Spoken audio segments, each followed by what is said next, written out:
Shri Krishna Chaitanya Prabhu Nityananda.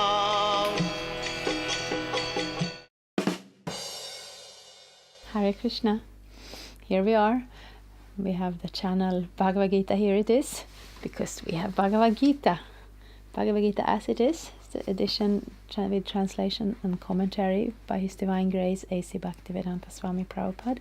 And my name is Labangala Tika. We are reading the 3rd chapter, and this is actually the very last verse. So this chapter is about activity, and it comes from Arjuna's question. When Krishna, he says to Krishna, you're telling me that knowledge is superior, and still you're telling me to go out and do these terrible activities on the battlefield.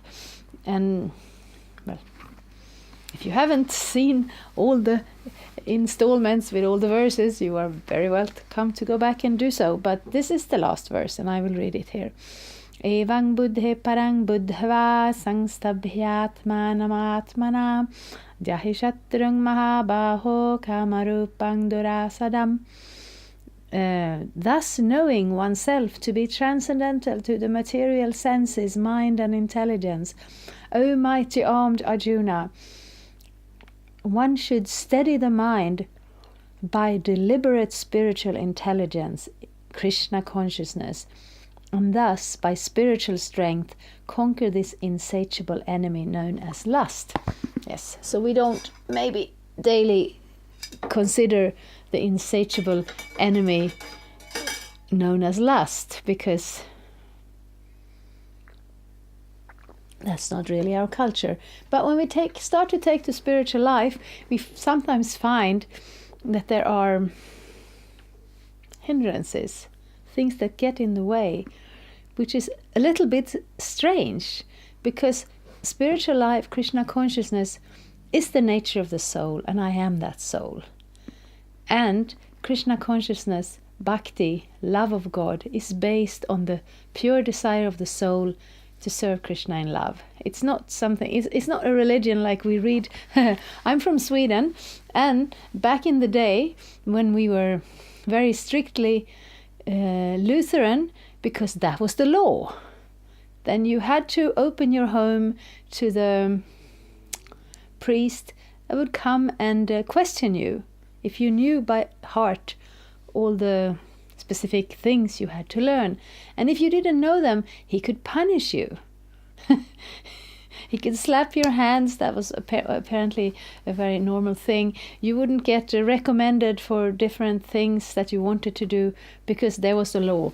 And that was a law that was enforced by force. That's not what Krishna is talking about here. Krishna is giving us the opportunity to realize our own true nature, and intelligent as we are, we say, yes, Krishna, what a wonderful opportunity. I will definitely do this because this is what I want.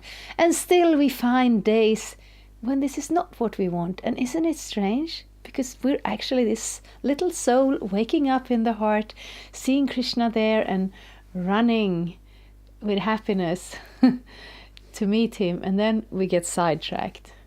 I want to stay in bed. I want to sleep another extra 5 hours.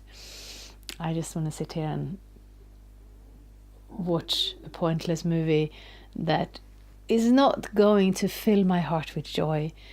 And I want to quarrel with my neighbor, or I want to cheat on my taxes. I want to do so many things.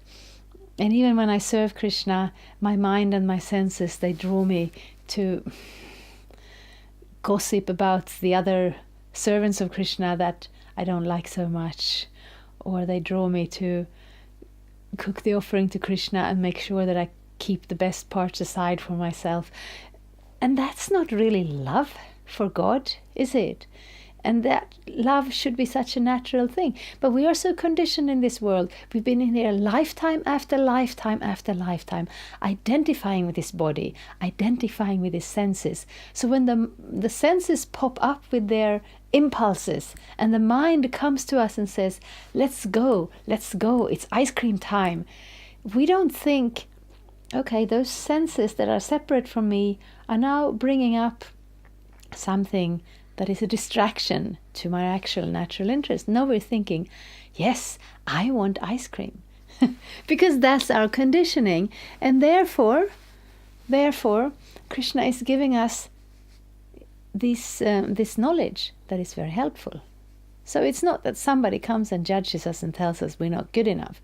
We have to do this because that's what good people do. This is for us.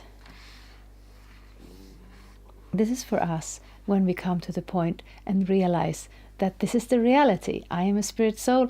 I have taken up the process of practicing Krishna consciousness, and I'm not quite there yet. And therefore, how can I be more effective? How can I be more myself? How can I be more in connection with my spiritual self? And what is stopping me? Very often what is stopping me is this lust. Of course, there are other things. We will come to other things. There is pride, there is fear, there are so many things. But lust is definitely up there among the obstacles in our spiritual life. Purport. This third chapter of the Bhagavad-gita is conclusively directive to Krishna consciousness by knowing oneself as the eternal servitor of the Supreme Personality of Godhead, without considering impersonal voidness the ultimate end. In the material existence of life, one is certainly influenced by propensities for lust and desires for dominating the resources of material nature.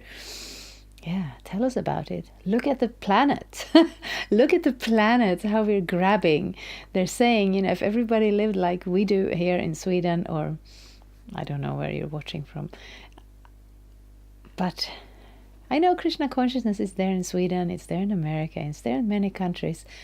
And we find that when you check the use of resources that we do, if everybody used the resources the way we do, we would need 4 planets. And we don't have 4 planets, we have 1 planet. And how is it that we're so greedy to just grab resources? That's illusion, that's Maya. That's actually the opposite of Krishna consciousness. Desire for overloading and for sense gratification is the greatest enemy of the conditioned soul. But by the strength of Krishna consciousness, one can control the material senses, the mind and the intelligence. So, this has 2 sides. One is that when we find ourselves connected to Krishna, when we find that we have this realization of Krishna consciousness, then we have the strength, whatever impulses the senses and the mind comes up with us. Like, in this life, my mind will say, we're hungry now, let me eat ice cream. But in the previous life, maybe we were dogs. And then the mind would say, we're hungry, let's go and find... I've seen this in India. I mean, I was amazed. I've been reading in these books how dogs actually eat, I don't know the polite word to use. Stool, I think, is an old-fashioned word. That's what we find in Bhagavad-gita. The horses, they pass their dung straight on the street and all the carts run over it. So it's really worked into the ground.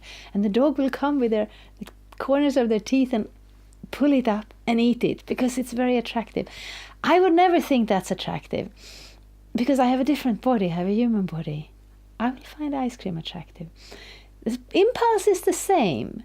And the impulse in both cases has nothing to do with me. It's just my senses. So it's a conditioning. That's what it is. It's a conditioning. That's why we call conditioned souls. But by the strength of Krishna consciousness, we can control that. And also, by being Krishna consciousness, we have that realization that all these impulses is not actually us. One may not give up work and prescribed duties all of a sudden, but by gradually developing Krishna consciousness, one can be situated in a transcendental position without being influenced by the material senses and mind, by steady intelligence directed towards one's pure identity. So Prabhupada says that elsewhere, this Krishna consciousness is not an artificial imposition of the mind. It is not something that comes from the outside. It's not that somebody has told me, you have to do this now because I'm stronger than you, or because this is the law, or because otherwise you will get punished, otherwise you will have bad karma. We don't do Krishna consciousness to be free of bad karma. It comes from within. Krishna consciousness is the natural consciousness of the soul. And right now I'm covered with so many other things, and therefore Bhagavad-gita is helpfully giving me tools to uncover it, my own internal real spiritual consciousness. And then we have this instruction. We're not just going to go running into the sunset and saying, yes, here I am, Krishna. No, we're still here. If we have work, if we have duties, that's all right. We can apply this Krishna consciousness, whatever position we have in this world. With some things we want to give up. Don't be a butcher, please. This is the sum total of this chapter. In the immature stage of material existence, philosophical speculation and artificial attempts to control the senses by the so-called practice of yogic postures can never help a man towards spiritual life. He must be trained in Krishna consciousness by higher intelligence. Thus end the Bhaktivedanta purports to the 3rd chapter of the Srimad Bhagavad-gita in the matter of karma yoga, or the discharge of one's prescribed duties in Krishna consciousness. So we have duties. Arjuna had duties. Arjuna was on a battlefield. Luckily I am not on a battlefield. I still have duties. I have family. I have to maintain my own body. I have to be part of society in some sense. And that's all right. Sometimes people say that if everybody became a Hare Krishna devotee, what would happen to the world? Everything would just... you would just sit in your temples and chant mantras and sing songs. No, that's not the point. The point is a temple is a center for Krishna consciousness. It's an embassy of spirituality in this material world. So someone has to be there. Everybody cannot be there. So whether you are in the temple or outside of the temple and you never even heard of the temple, the point is we're in this world, we have certain duties, we have certain nature, we have a certain structure to society.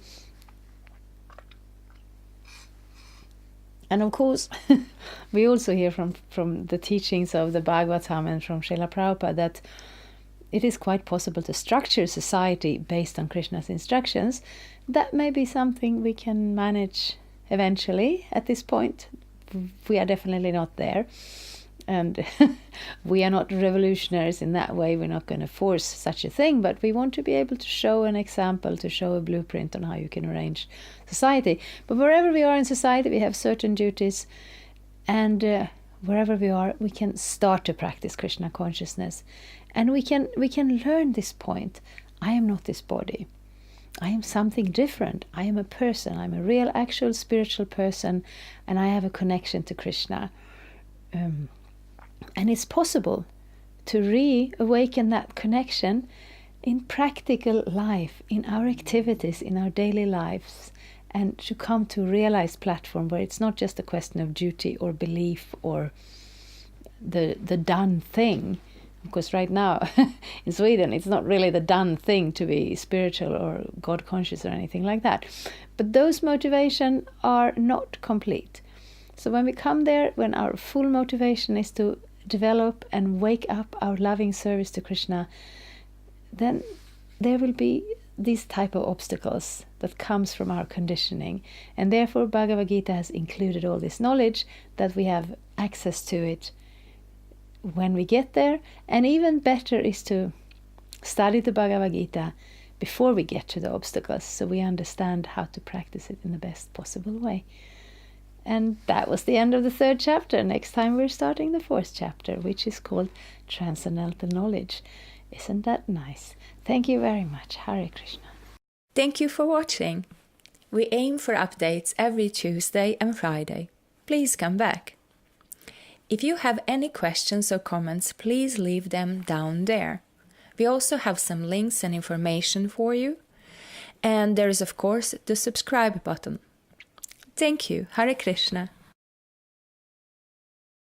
I'm a Hare Krishna, and I approve this message. Subscribe. Hare Krishna, Krishna Krishna, Hare Hare, Hare Rama, Rama Rama.